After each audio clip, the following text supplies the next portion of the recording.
If you want to mirror the screen of your Xiaomi 15T or 15T Pro to other device, for example to TV, what you can do is you can open settings and then choose more connectivity options.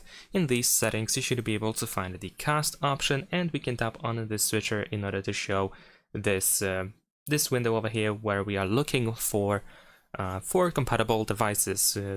And on these selected devices, of course, on these devices that will be detected over here, we should be able to mirror the screen. Of course, in order to be able to detect the TV, for example, or something similar, you have to make sure that the device is compatible with Android smartphones, it uses the same Wi-Fi network, and of course, it is powered on.